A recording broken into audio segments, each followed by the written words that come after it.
ज्योति steno typing college में आप सभी का स्वागत है बच्चों। जो बच्चे डिक्टेशन लिखना चाहते हैं, डिक्टेशन जो मैं बोलता हूँ उसको टाइप करके अपनी एक्यूरेसी जानना चाहते हैं या बेसिक कोर्स शुरू से करना चाहते हैं, तो हमारी वेबसाइट है ज्योति स्टेनो टाइपिंग कॉलेज.com। इस वेबसाइट पर जाकर के आप वहाँ से इस कोर्स को आप ले सकते हैं। टाइपिंग वाला मतलब डिक्टेशन वाला भी ले सकते हैं या बेसिक वाला भी ले सकते हैं। तो इस क्लास में मैं डिक्टेशन पढ़ाने जा रहा हूँ, क्लास डिक्टेशन नंबर 32। ये 80 WPM इंग्लिश डिक्टेशन है और ये सभी डिपार्टमेंट्स के लिए इम्पोर्टेंट डिक्टेशन है।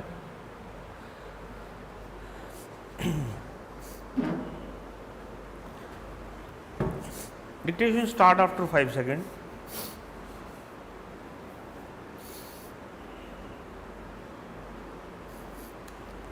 Mr. Vice Chairman, knowing the honorable mover of this resolution to be a good parliamentarian, I had expected that he would place before the House all sides of this problem.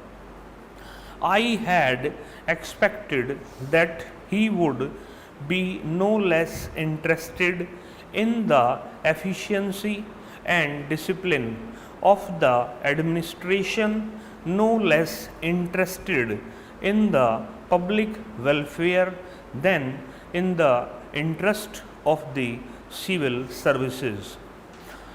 But I am sorry to observe that he has taken only one view of the matter, namely the interests of the civil services alone.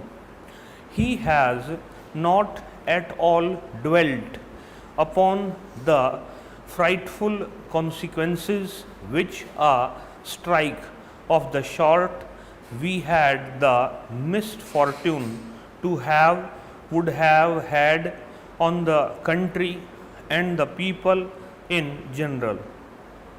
He has spoken, no doubt, in measured tones, unlike the honorable member who sat to his right in the morning and who raised a shout wanting to make up by sound what his arguments lacked in force.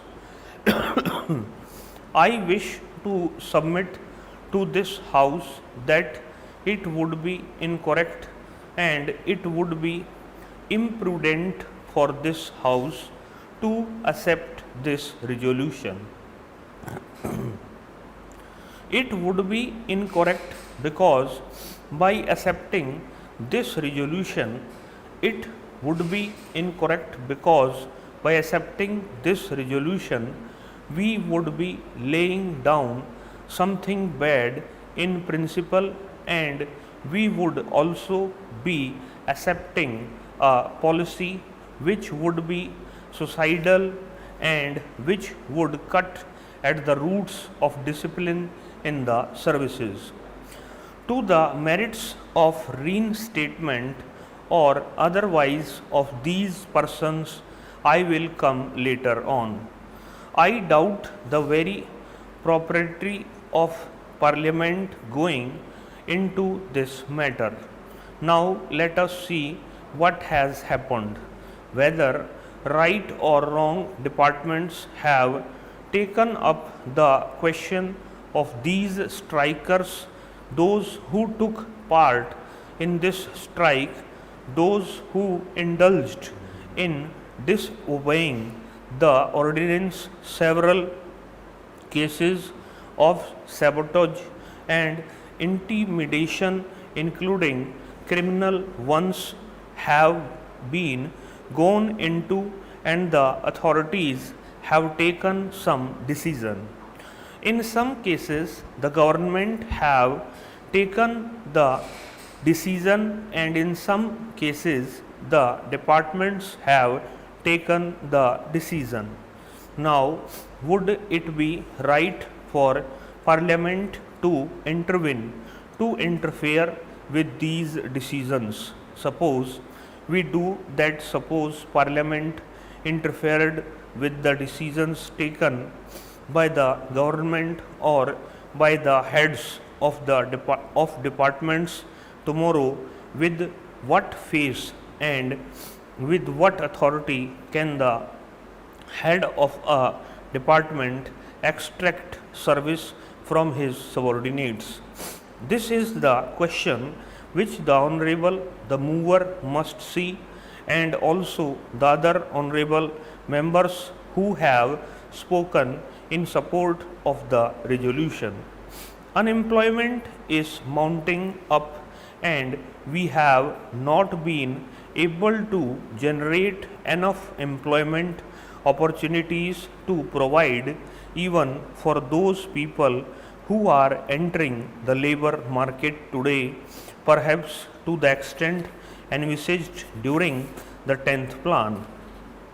The point that I want to make is that it is not quite justifiable to take only one aspect of the 10th plan period, namely the exigency of capital mobilization, out of the context of the general economic situation in the country. When we are therefore making this huge tax effort, we will have to apply our mind with equal seriousness, if not more, to see that the income generation in the community is as great as is envisaged, so that the savings and investments could be effected without disturbing unnecessarily the consumption pattern in the community. Whenever there is any X on corporations, this cry is raised, and this cry is always belied by what the industrialists themselves have claimed to be the sensitive barometer to find out the climate for capital formation. I mean the stock exchanges. This time the stock exchanges have reacted quite favorably to the budget proposals as a whole, which clearly shows that whatever else may be the merit of the present budget proposals, it is certainly not anti-capital. Last year also the stock markets boomed up after the taxation proposals were announced. This time, though they were a little hesitant at first, ultimately I think they have realized that there is nothing wrong with the taxation proposals, and they are now merely mounting up.